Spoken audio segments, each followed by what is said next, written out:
হাদিস শরীফে রাসূল করিম সাল্লাল্লাহু আলাইহি ওয়াসাল্লাম বলেন, আল্লাহ দুনিয়াতে অসংখ্য অগণিত ফেরেশতার বাহিনী মোতায়েন করে রেখেছেন। কিয়ামত পর্যন্ত যত দেশের যত উম্মত যতদিন আমার নামে দুরূদ সালাম করবে সবগুলি আমার রওজা শরীফে পৌঁছে দেবে। কিন্তু যদি কোনো উম্মত কোনো সময় আমার রওজা শরীফের পাশে এসে দুরূদ সালাম পড়ে, তাহলে আমি নিজের কানে শুনব, নিজের মুখে জবাব দেব। যে কোনো উম্মতে যে কোনো সময় নবীর রওজা শরীফের কাছে গিয়ে দুরূদ সালাম করলে নিজের কানে শুনবেন কেন? মুর্দা থাকার কারণে না জিন্দা? নিজের মুখে জবাব দিবেন কিভাবে? মুর্দা থাকার কারণে না জিন্দা? সুতরাং জিন্দা নবী আহলে সুন্নাত ওয়াল জামাতের আকীদা। নবী সম্পর্কে এক নম্বর সহিহ ব্যাখ্যা হলো নবীগণ আজীবন বেগুনাহ। এই কথাটা আহলে সুন্নাত ওয়াল জামাতের পরিভাষায় বলা হয় মাসুম। নবীগঞ্জে আহলে সুন্নাত ওয়াল জামাতের আকীদা মতে নবীগঞ্জে বেগুনাহ, এই কথাটা আহলে সুন্নাতের পরিভাষায় কি বলা হয়? মাসুম। আর দাফন করার পরের থেকে যে নবীগণ জিন্দা, এই কথাটাকে আহলে সুন্নাত ওয়াল জামাতের পরিভাষায় বলা হয় হায়াতুন নবী। এই দুইটা কিন্তু আহলে সুন্নাতের পরিভাষা। মাসুম আহলে সুন্নাত ওয়াল জামাতের পরিভাষা, হায়াতুন নবী আহলে সুন্নাত ওয়াল জামাতের পরিভাষা। শুধু ব্যাখ্যাগুলি আমাদের মনে রাখতে হবে। মাসুম ওই নবীগণকে কেন বলা হয়? যেহেতু তারা আজীবন বেগুনাহ থাকেন, এই জন্য নবীগণকে আহলে সুন্নাত ওয়াল জামাতের পরিভাষায় মাসুম বলা হয়। আর যেহেতু সমস্ত নবীগণকে দাফন করার পরে আল্লাহ জীবিত করে দেন, জীবিত অবস্থায় থাকেন, এই জন্য দাফন পরবর্তী অবস্থায় নবীগণকে আহলে সুন্নাত ওয়াল জামাতের পরিভাষায় হায়াতুন নবী বলা হয়। আহলে সুন্নাত ওয়াল জামাতের এই দুইটা পরিভাষাও আমরা জীবন ভর মনে রাখি। নবীগণ ইন্তেকালের আগে মাসুম, আর ইন্তেকালের পরে হায়াতুন নবী। ইন্তেকালের পরে হায়াতুন গেল। নবী রসুল সম্পর্কে দুই নম্বর ব্যাখ্যা, তারা হায়াতুন নবী, জীবিত নবী আছে, জীবিত অবস্থায় আছে। নবীগণ সম্পর্কে তিন নম্বর সহিহ ব্যাখ্যা হলো জীবিত হওয়ার পরে তারা রওজা শরীফের ভিতরে থাকেন।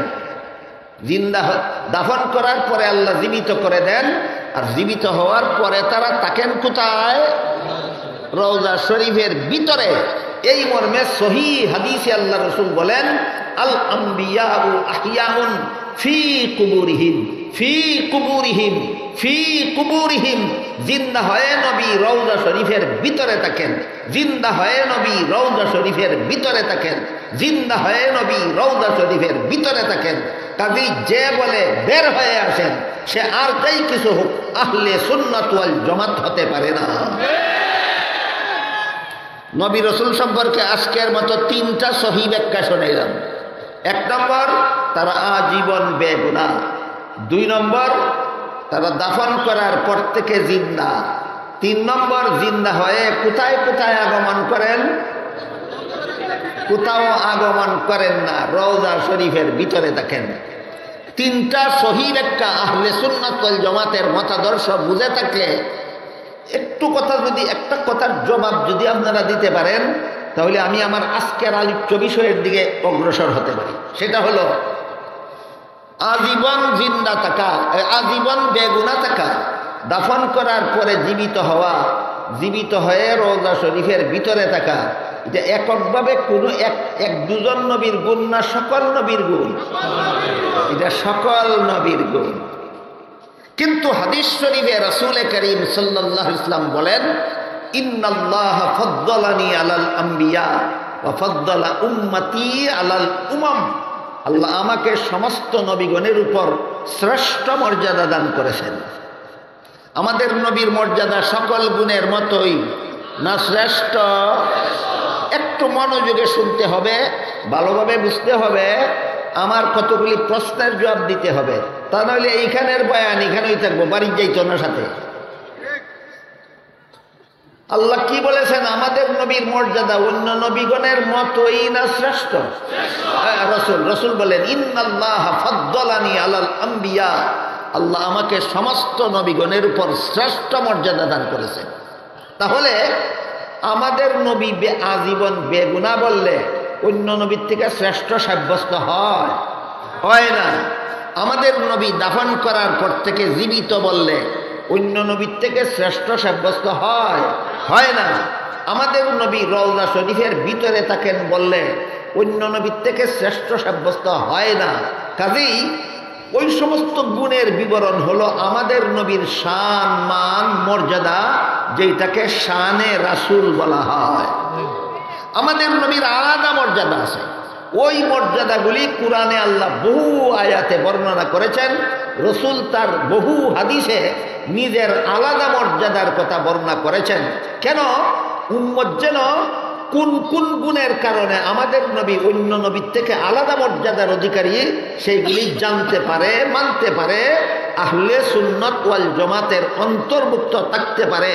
এই জন্য আমাদের নবীর আলাদা মর্যাদা সম্বলিত বিবরণ কোরআনের বহু আয়াতে আল্লাহ দিয়েছেন। আমাদের নবীর আলাদা মর্যাদা সম্পন্ন বিবরণ রাসূল বহু হাদিসে দিয়েছেন। কাজেই কেউ যদি বলে আমি শানে রসুলের আলোচনা করি, কেউ যদি বলে আমি রসুলের মর্যাদার কথা বলতে যাচ্ছি, আমাদের নবীর আলাদা মর্যাদার কথা বলতে গিয়া যদি বলে আমাদের নবী আজীবন বেগুনাহ, আজীবন বেগুনাহ যদি আমাদের নবীর আলাদা না সকল নবীর সমান মর্যাদা?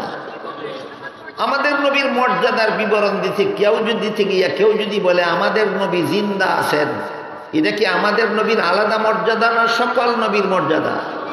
কেউ যদি বলে আমাদের নবী রওজা শরীফের ভিতরে থাকেন, এটা কি আমাদের নবীর আলাদা মর্যাদা না সকল নবীর সমান মর্যাদা? সকল নবীর সমান মর্যাদার কথা যদি বলো, এটা শানে রসুল হয় না, এটা শানে আম্বিয়া হয়। এবার আমরা বোঝার চেষ্টা করি শানে রসুল আর শানে আম্বিয়ার অর্থ কি। আম্বিয়া নবী শব্দের বহু বচন, আম্বিয়া নবী শব্দের বহু বচন। তাহলে শানে আম্বিয়া অর্থ সমস্ত নবীর মর্যাদা, শানে আম্বিয়া অর্থ সমস্ত নবীর মর্যাদা।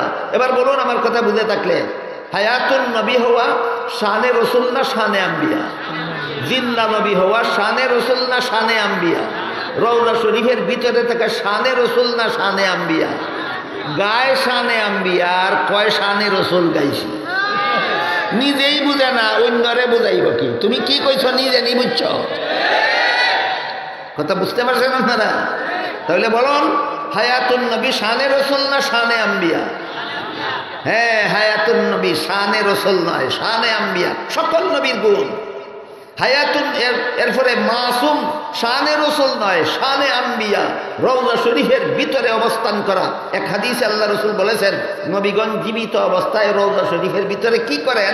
নবীর ভাষায় বলেন, আল আম্বিয়াউ আহিয়াউন ফি কুবুরিহিম ইউসাল্লুন। নবীগণ রওজা শরীফের ভিতরে জীবিত অবস্থায় নামাজ পড়েন। বলেন জীবিত অবস্থায় নবীগণ রওজা শরীফের ভিতরে নামাজ পড়েন, এটা শানে রসুল না শানে আম্বিয়া?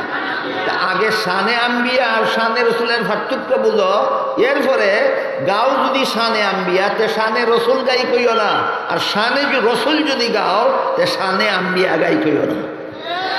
ডাইলে চাউলে খিচুড়ি বানায় না, ডাইল আলাদা ভাগ করো, চাউল আলাদা রান্ধো। কাজেই আমাদের আজকের আলোচ্য বিষয় শানে আম্বিয়া নয়, আজকের আলোচ্য বিষয় হইল শানে রসুল। মুহাম্মাদুর রাসূলুল্লাহ সাল্লাল্লাহু আলাইহি ওয়াসাল্লামের আলাদা শান, আলাদা মান, আলাদা মর্যাদা।